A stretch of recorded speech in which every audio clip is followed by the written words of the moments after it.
What should I avoid doing while I'm selling my home? Hey everyone, this is Cheryl Morrison, your local Chicagoland real estate attorney, and today let's talk about how you as a seller can make the process of selling your home go as smoothly as possible. So there's a few different categories of things that I'll highlight for you. The first one, things to do before listing your home. First, don't neglect the curb appeal. When people pull up to your home, you want to start things off on the right foot. People do make snap decisions that affect how they feel about a property, and you want people pulling up and saying, oh wow, this looks nice, not, ooh, I'm not sure I want to walk in. Because as I'm sure you know from when you were looking for a home, there are absolutely listings that you pull up and the second that you see it, you're like, this isn't right. So you want to give the impression that your home is in good condition and that they'll be pleased when they see what the inside looks like as well. Next, don't overprice your home. There's no reason to do this. It leads to homes sitting on the market for longer than necessary, which then kind of snowballs you in the wrong direction, so that because it's on the property for longer, people think that there must be something wrong with it, which means that they're going to offer you even less. So you really don't want to do that. Set it appropriately. That will help it sell quickly and help you get the top dollar for it. And then the final thing is just don't skimp on your listing pictures.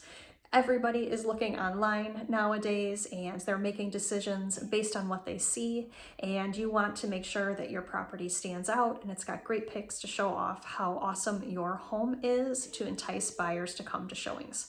So that's the first category of things that you want to make sure that you do while you're thinking about selling your home. The next is during the process of having it listed. And there you don't, make sure you don't hide any problems with the home.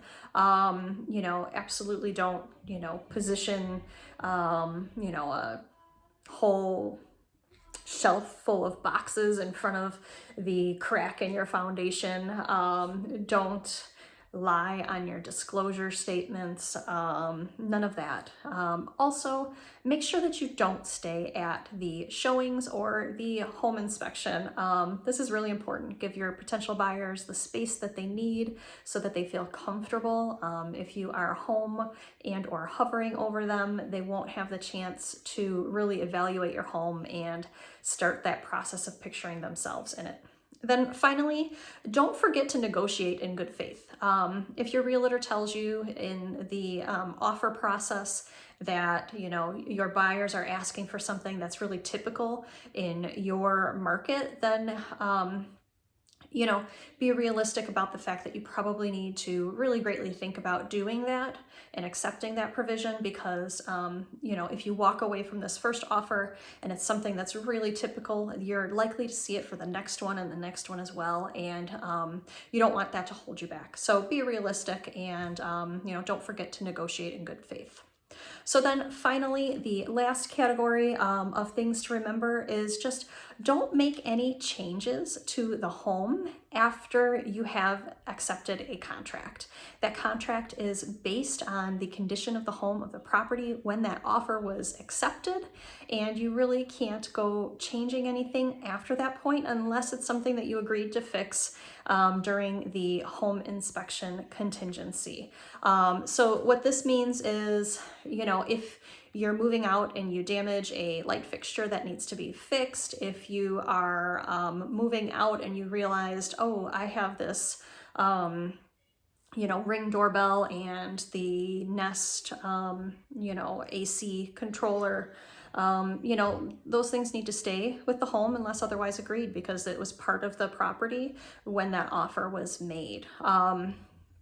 So, don't be changing those things. Definitely don't, if I'm trying to think of, don't switch out fridge for, a lower value, lesser quality, secondhand fridge that you happened to get to take your fancy new fridge with. I've had that happen to clients before.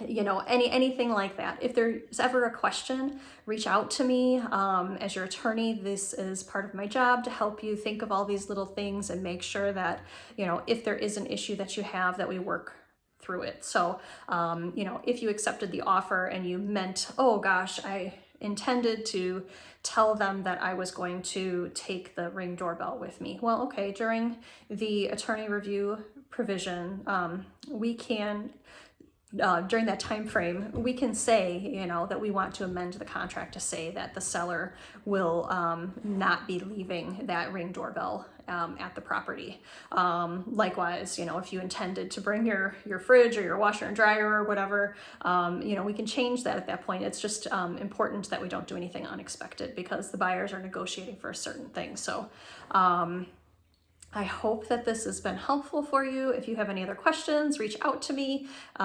If you did find this helpful, please give it a like, share it with anyone else who might benefit from this knowledge, and then do subscribe so you can continue seeing my videos. Thanks everyone, have a good day.